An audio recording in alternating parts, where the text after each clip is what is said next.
Salmo 51, 12.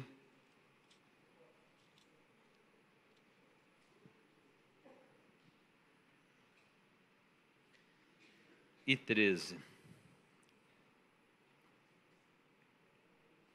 Diz assim: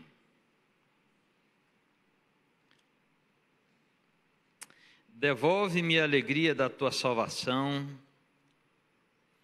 e sustenta-me com o espírito pronto a obedecer.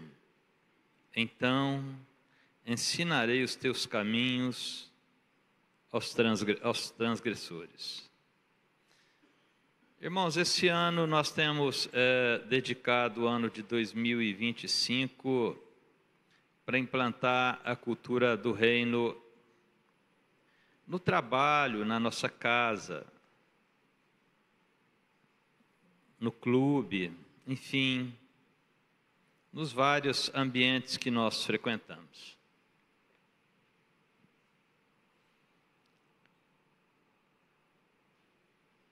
E esse Salmo 51, sobretudo no versículo 13, ele faz uma promessa, um retorno para Deus na medida em que Deus devolve a ele a alegria da salvação. Ele fala: então eu falarei aos transgressores e eles se voltarão para ti.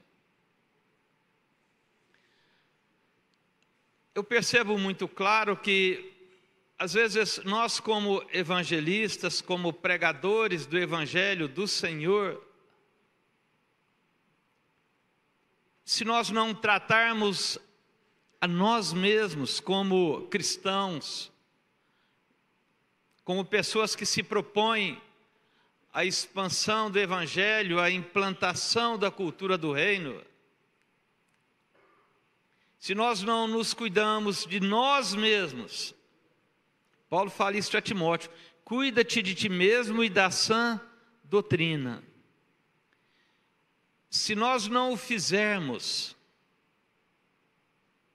nós seremos meros repetidores de textos bíblicos. Esse Salmo 51, ele foi escrito por Davi no momento de angústia que Davi vivia. Davi acabara de ser confrontado pelo profeta Natã. Isso depois você pode ver no segundo livro de Samuel, no capítulo 12. E ele então reconheceu que, na verdade, haveria uma grande mensagem a ser transmitida para a humanidade, mas que essa mensagem, primeiro, ela teria que ganhar dentro dele um respaldo moral, espiritual. De tal maneira que ele diz: Senhor, restaura em mim a alegria da tua salvação. Porque Davi se encontrava entristecido, angustiado. Ele estava perdido, irmãos. Ele era um homem de Deus, um homem de batalhas, era um grande compositor, um poeta do Senhor. Mas existia uma angústia dentro daquele homem. E essa angústia, ela não era em relação ao presidente da República, ao presidente do STF, à esposa dele, aos filhos dele. Essa angústia era com ele mesmo. Nós temos muita facilidade em atribuir a terceiros a nossa angústia, mas muitas vezes precisamos de aprender, assim como diz também no Salmo 139, Senhor, sonda-me e vê se há em mim algum caminho mau.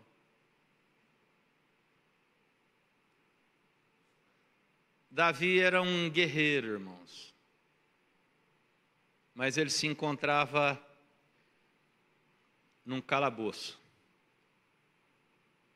Ainda que ele fizesse qualquer curso de especialização em oratória, em controle de público, ainda que ele pudesse estar cercado pelos melhores escribas da época, mas havia algo dentro do coração daquele homem que precisava ser tratado.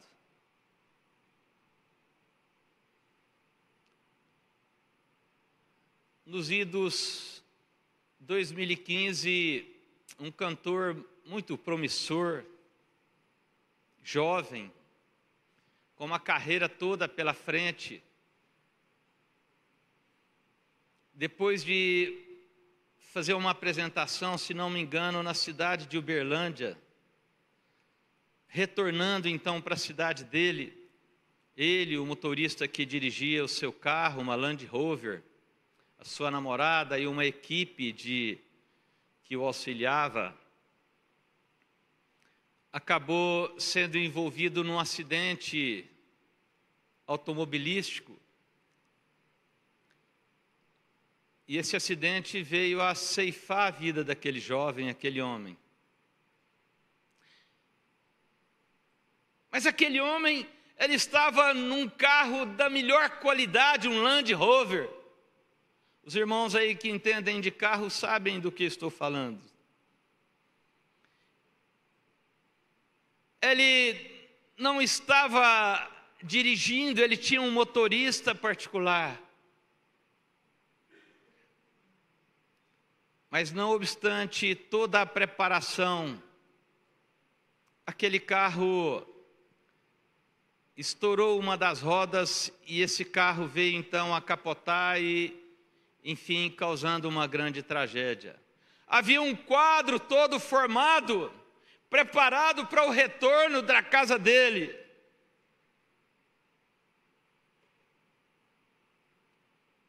Mas alguma coisa deu errado.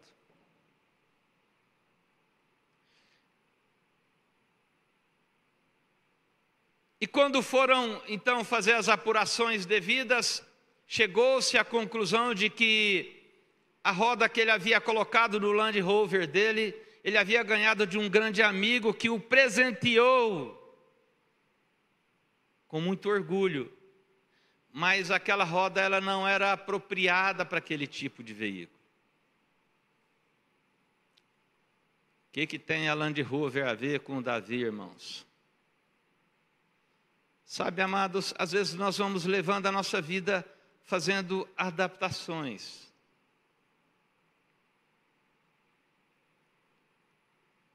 E às vezes, levando uma vida adaptada, nós percebemos que nem sempre nós temos um ímpeto necessário para levar a palavra de Deus, porque há alguma coisa errada. Davi tocava harpa, mas Davi se encontrava num calabouço. Davi tinha uma intimidade, ele enxergava os preceitos de Deus com muita clareza, conhecia a lei de Deus, mas havia ali alguma coisa errada. A Bíblia conta no Evangelho de Lucas, no capítulo 15, de um jovem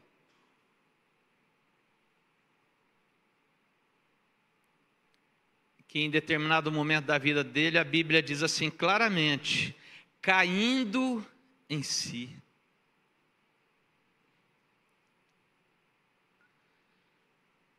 Irmãos, que coisa bacana é de vez em quando a gente cair em si.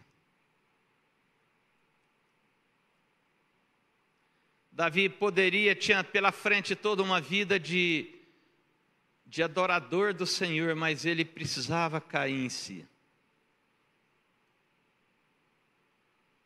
Ele estava angustiado com o momento que nós vamos ler no segundo livro de Samuel, no capítulo 11. Quero ler com os irmãos essa passagem das Escrituras. Segundo livro de Samuel, capítulo 11.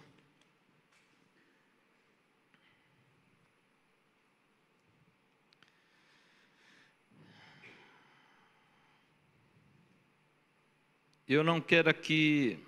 Sabe que algumas pessoas ficam estigmatizadas com eventuais erros da sua trajetória.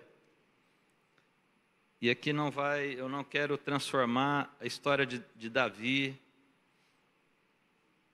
nessa situação, mas nós vamos aprender algumas coisas aqui nesse texto, no capítulo 11 do segundo livro de Samuel. A Bíblia diz assim, no verso 1. Eu estou usando aqui a NVI, Nova Versão Internacional. Diz assim: na primavera, época em que os reis saíam para a guerra, Davi enviou para a batalha Joabe com seus oficiais e todo o exército de Israel. E eles derrotaram os amonitas e cercaram Rabá. Mas Davi permaneceu em Jerusalém.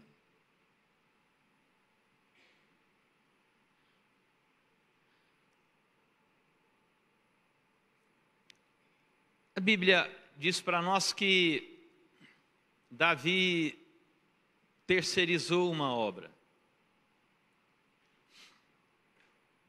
e ficou em Jerusalém. E a Bíblia é muito clara nesse versículo 1 que nós estamos lendo, de que os reis saíam para a guerra, mas Davi ficou em Jerusalém. Ele era um rei. No verso 2, a Bíblia diz que uma tarde Davi levantou-se da cama e foi passear pelo terraço do palácio. Do terraço, viu uma mulher muito bonita tomando banho e mandou alguém procurar saber quem era. Disseram-lhe: é Batseba, filha de Eliã, e ela também é mulher de Urias, o hitita. Davi mandou que a trouxessem e se deitou com ela, que havia acabado de se purificar da impureza de sua menstruação. Depois voltou para casa.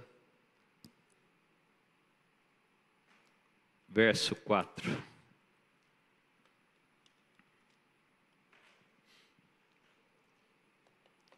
Davi, passeando pelo terraço do palácio, ao longe ele viu uma bela mulher.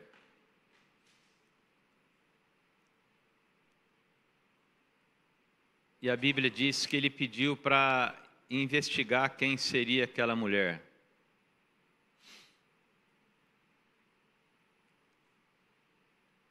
E aí então eles foram falar: olha, essa mulher, ela é filha de Eliã e ela é mulher de Urias, o hitita. Ela é uma mulher que tem uma família e ela é uma mulher casada. Mas Davi mandou que a trouxessem para ele.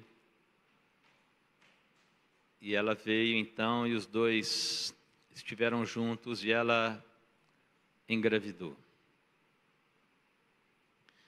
Depois você leia com bastante cuidado esse capítulo 11 desse segundo livro de Samuel. Porque a Bíblia diz que essa mulher se engravidou enquanto o marido dela estava ausente.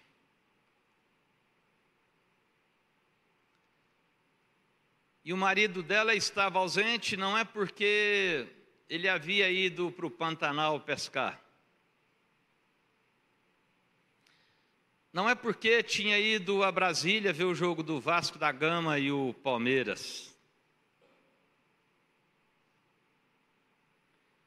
ele estava ausente porque ele estava em batalha. E em batalha a serviço do próprio Davi, que era o rei comandante dele.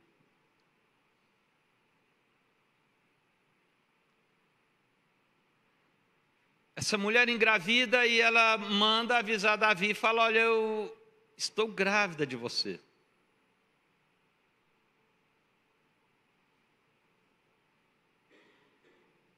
E Davi, então,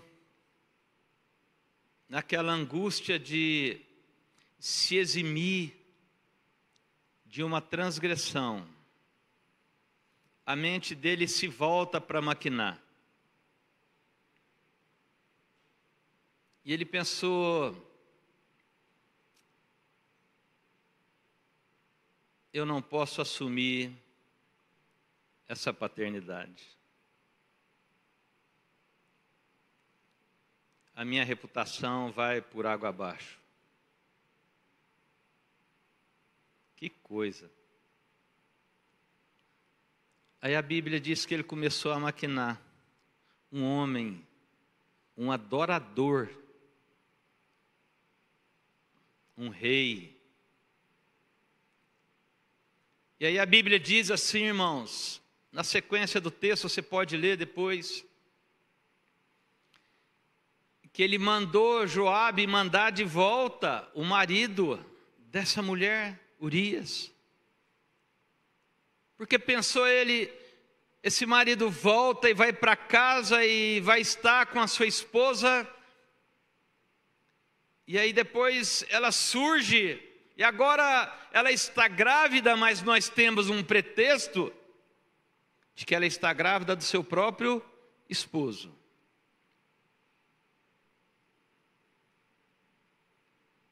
E assim fizeram e trouxeram então Urias de volta da guerra. E ele falou para ele, Urias, vai para sua casa. E Urias se negou a ir para casa. Falou: não posso ir para minha casa enquanto os meus companheiros estão em guerra, dormindo a céu aberto.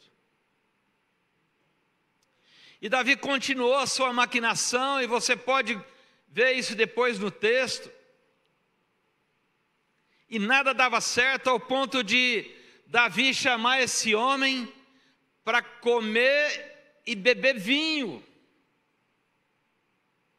Davi pensou: eu vou trazer esse homem para o palácio e eu vou chegar um vinho nele, um vinho que possa estimular nele, ele ir para a casa dele.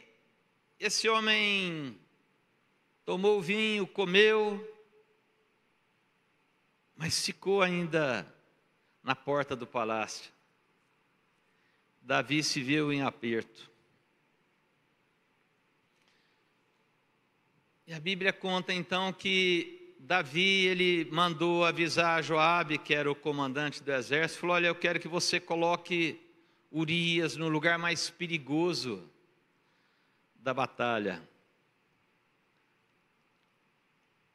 Porque ele pensava que Urias morrendo, esse assunto todo seria resolvido. E a Bíblia conta, você pode ler depois, estou dando um pouquinho de rapidez aqui, que assim Joabe fez e colocou Urias na frente da batalha.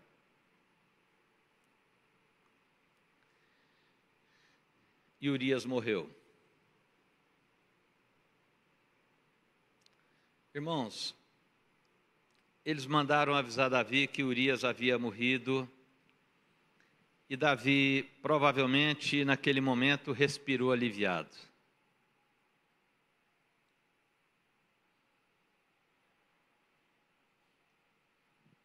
E aí a Bíblia vai dizer mais ao final do capítulo 11, e nós vamos aqui para essa passagem,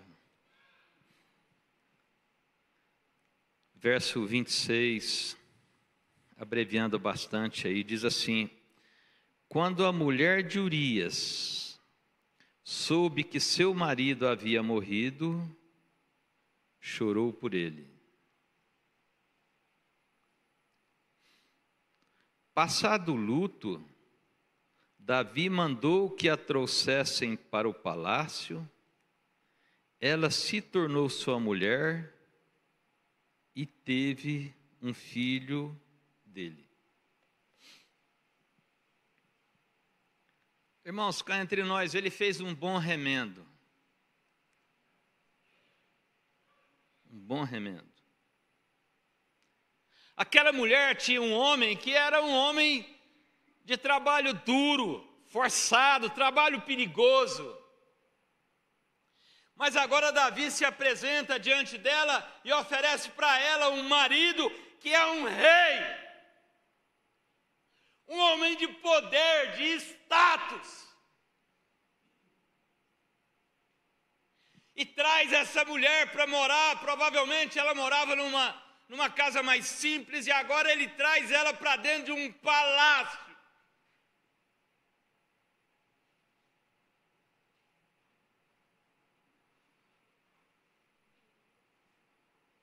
Que remendo, irmãos.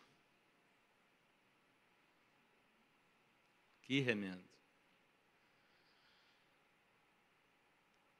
Agora parece que estaria tudo resolvido, porque afinal de contas ninguém diria nada, porque ele estabiliza a vida dessa mulher, ela não vai ser envergonhada socialmente. Não vai lhe faltar nada, porque ele não a abandonou.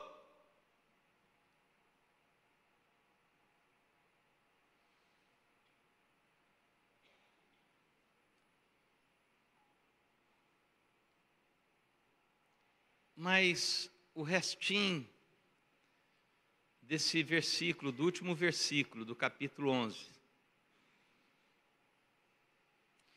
parece que alguma coisa deu errado. A Land Rover de Davi havia recebido uma roda que não lhe era original.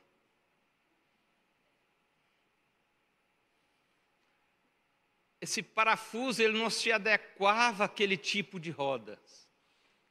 Embora estivesse tudo muito bonito, uma Land Rover nova, mas havia uma adaptação ali.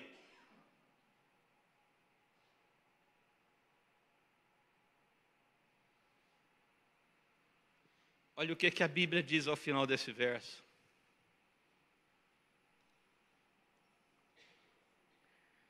Mas o que Davi fez desagradou o Senhor.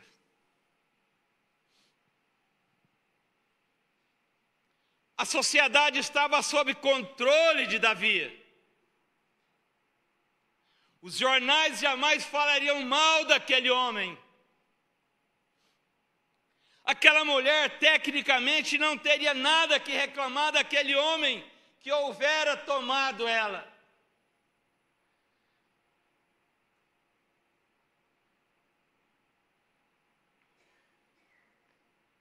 Mas essa Land Rover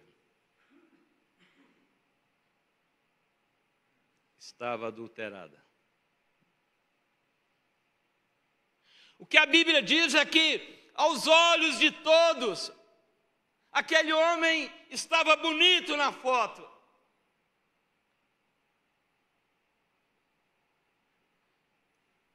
Mas o que ele fez não agradou o Senhor.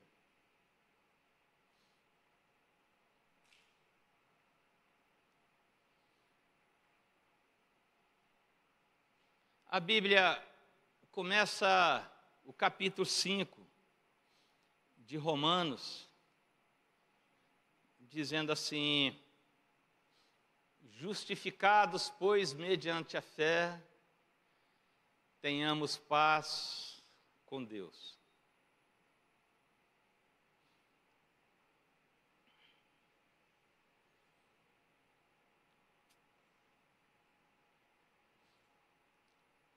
O nosso problema não é o público. O nosso problema não é a plateia.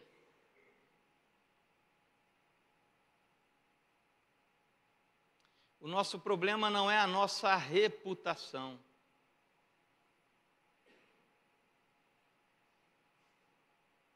Mas o nosso problema, muitas vezes, reside numa coisa chamada falta de paz com o Senhor. Às vezes nós caminhamos em direção à igreja e ali nós queremos, através de uma atitude religiosa, litúrgica, estabelecer alvos e vitórias para a nossa semana.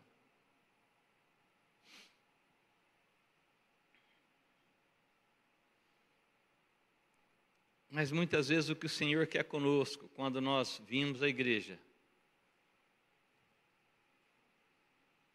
é aquilo que está no livro de Apocalipse, no capítulo 3, quando o Senhor então adverte a igreja de Éfeso: volta ao lugar de onde caíste.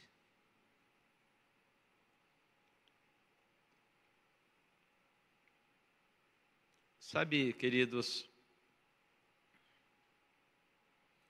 talvez o presidente da República, o Congresso, enfim, sei lá, tenha uma grande parcela de culpa naquilo que eu estou vivendo.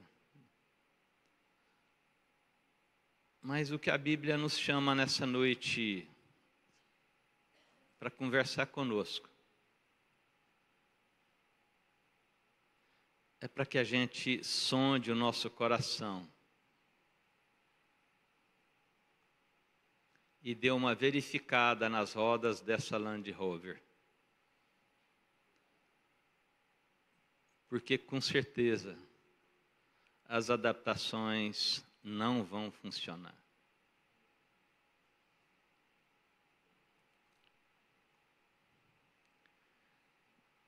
O meu desejo era sair dessa igreja voando de alegria e celebrando a presença do Senhor. Mas ele me fala: Horácio, você já deu uma olhadinha no parafuso da Land Rover?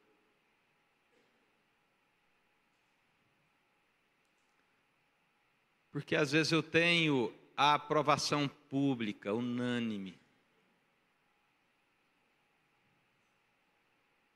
mas eu não tenho paz com Deus. Quantos entendem o que estou querendo dizer aqui?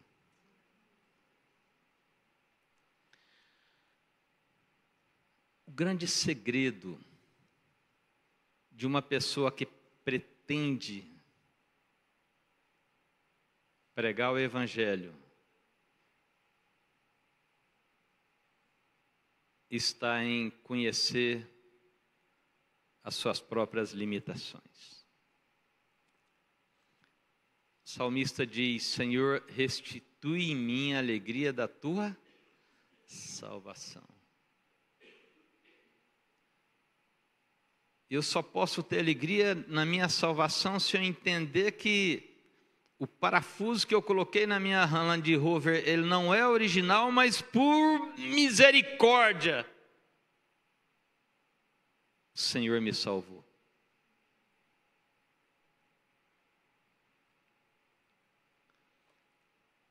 O meu problema profissional, o meu problema espiritual, o meu problema familiar, de saúde, ele não está necessariamente ligado a terceiros. A resposta está dentro de mim.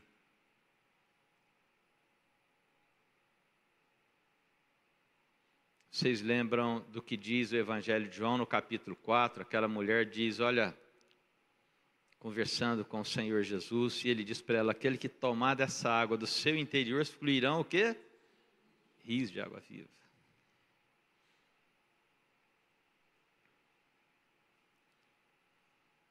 Como está a minha e a sua Land Rover?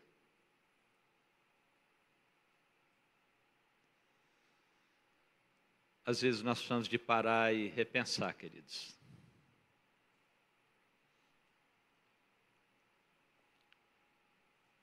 parar de terceirizar. A Bíblia nos ensina que Davi organizou tudo. Ele blindou a reputação dele. Provavelmente ele mudou o ministro dele de... Como é que chama lá? Para dar uma roupagem melhor, uma tática de marketing. E com aquilo ele resgataria os pontos de aprovação popular com vistas a 2026. Mas havia um problema instalado ali.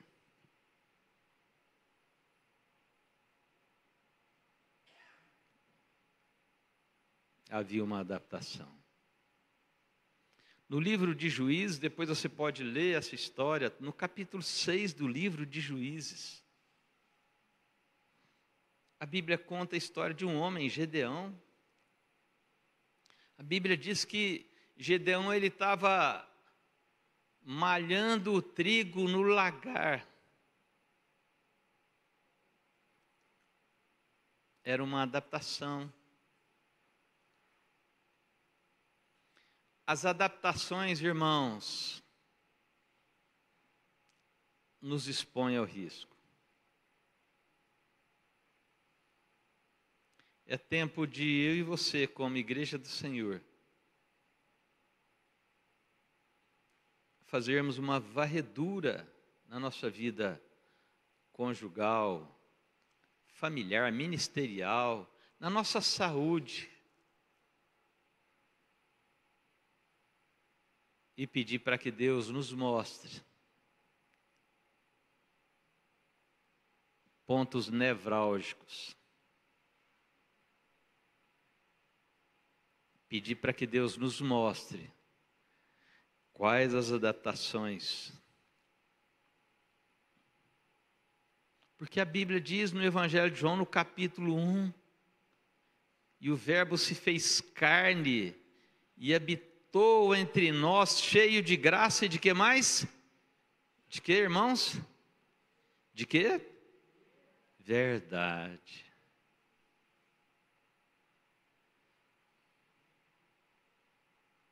Quantos entendem o que eu estou falando?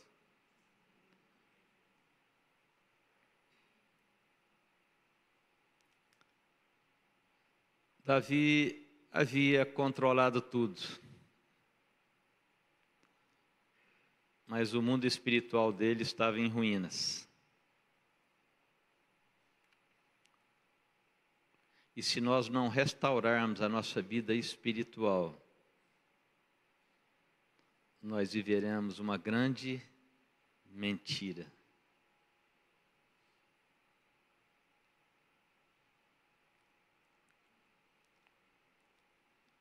A equipe de louvor pode subir para nós concluirmos esse momento. A Bíblia nos ensina que vestir uma coroa de espinhos para humilhar o mestre.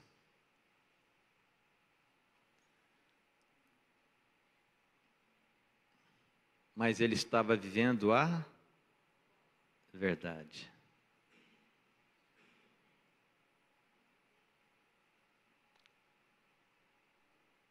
A Bíblia diz na carta aos Romanos, no capítulo 12, rogo-vos, pois, pelas misericórdias de Deus, que apresentei os vossos corpos como sacrifício vivo, santo e agradável a Deus, que é o vosso culto, o quê? Racional. Algumas verdades, elas é como se nós estamos sacrificando a nossa própria carne, estamos nos apresentando diante do altar do Senhor, vivos.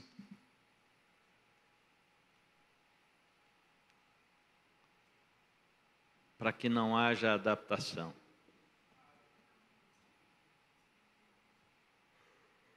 E não vos conformeis com este século, mas transformai-vos pela renovação do vosso entendimento,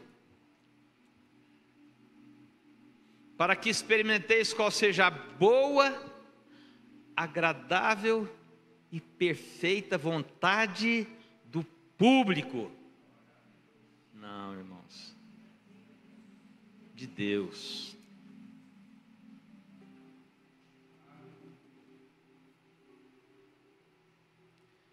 Sabe, irmãos, o público, o mesmo público que aplaude, é o que joga pedra depois, não é, pastor Elton? Mas quando nós estabelecemos uma relação com Deus, na verdade, ainda que momentaneamente sejamos expostos, porque a carta aos Hebreus diz que o Senhor, Ele corrige aqueles que Ele ama. Mas isso é para cura, para restauração. Em primeiro lugar, com o Senhor.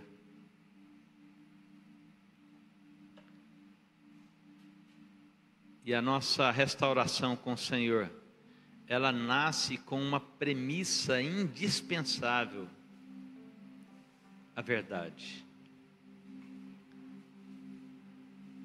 Sem adaptações. Sem dourar pílula, sem querer representar.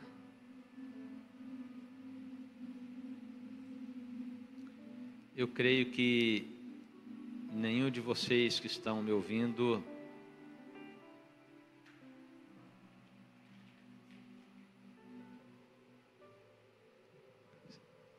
tem alguma aresta para aparar, mas eu tenho, porque isso é inconsciente, irmãos.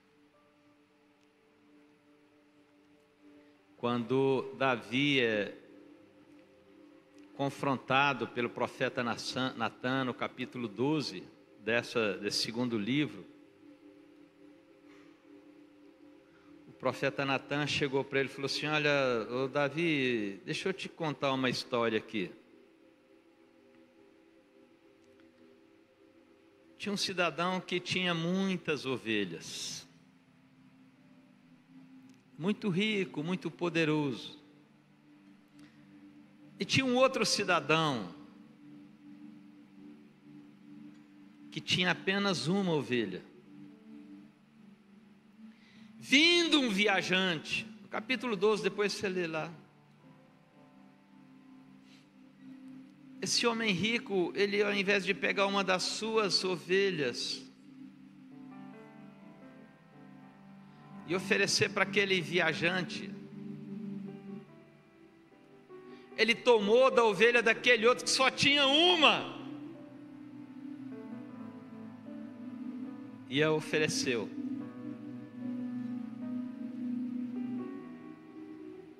O que deve acontecer a esse homem?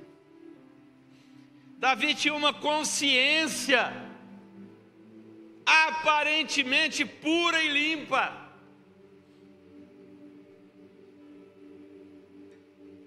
Porque ele olha para o profeta Natan e fala: esse homem tem que morrer.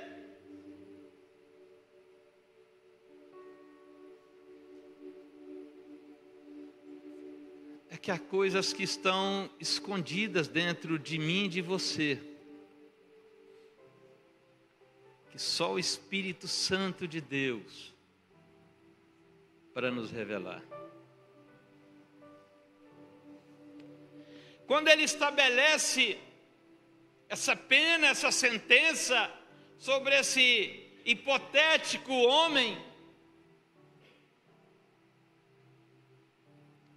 mal sabia ele que aquele homem era ele.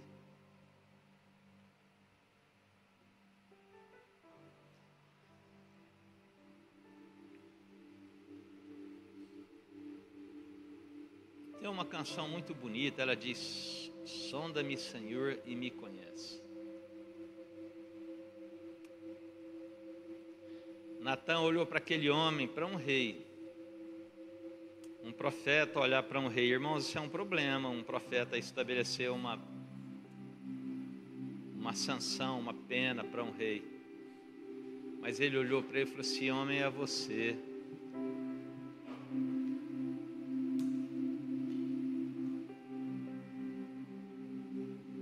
E por que Davi é considerado um homem segundo o coração de Deus? Porque a Bíblia diz que naquele mesmo momento, capítulo 12, segundo Samuel, Davi disse o seguinte: pequei contra os céus e contra o Senhor.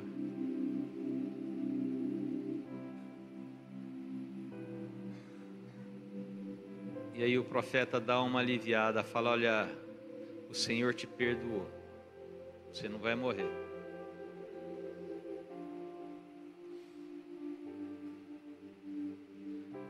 Às vezes, o meu problema espiritual é porque eu acho que o meu pastor aqui não tem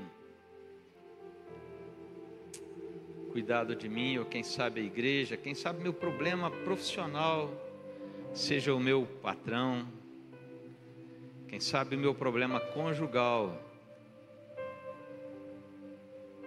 seja a Beth, que não é a Seba.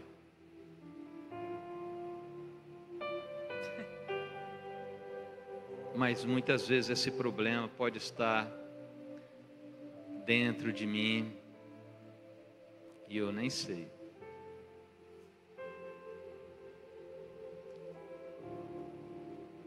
Nós precisamos nessa noite de ter essa coragem de olhar para dentro de nós.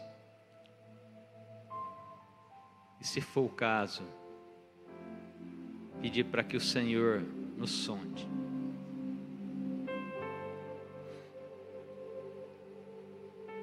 É um exercício pesado, irmãos. Muito pesado. Mas necessário. Não é tempo mais de terceirizar a culpa. É tempo de pedir a Deus que nos transforme.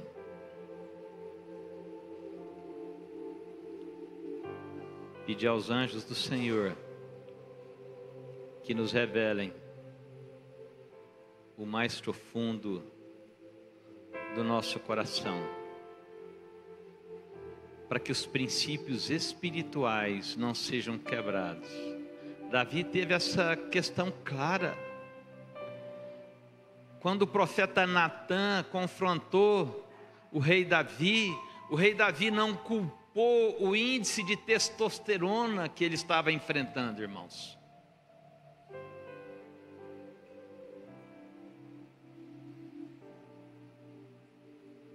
Os olhos dele não estavam voltados para os desejos da sua própria carne, mas os olhos dele agora se voltam para o mundo espiritual e ele entende com toda clareza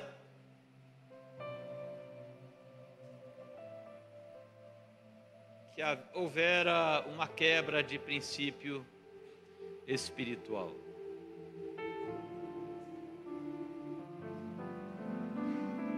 Você pode ficar de pé nesse momento.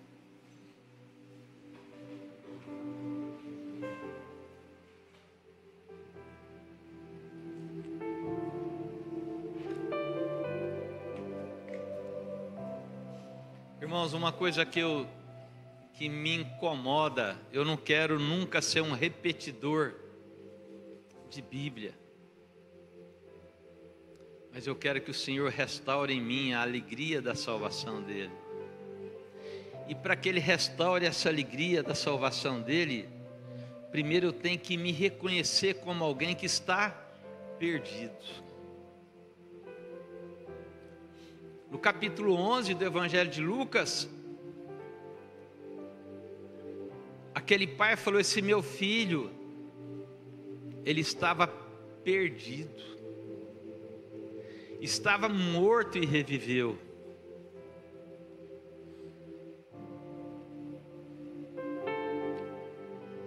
nós poderíamos cantar como igreja essa canção, Sonda-me, Senhor.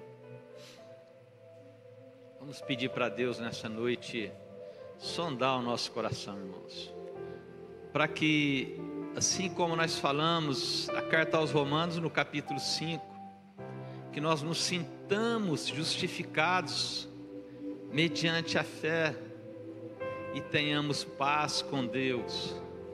E quando nós sairmos dessa igreja e entendermos que estamos em paz com Deus, nós seremos livres. Porque a Bíblia diz que se o Filho vos libertar, verdadeiramente vós sereis livres. Ainda que as celas do presídio estejam escancaradas, mas se a minha alma estiver aprisionada, nada me valerá. Mas se as celas estiverem trancadas e o meu espírito estiver livre, eu serei livre. Vamos cantar a canção então?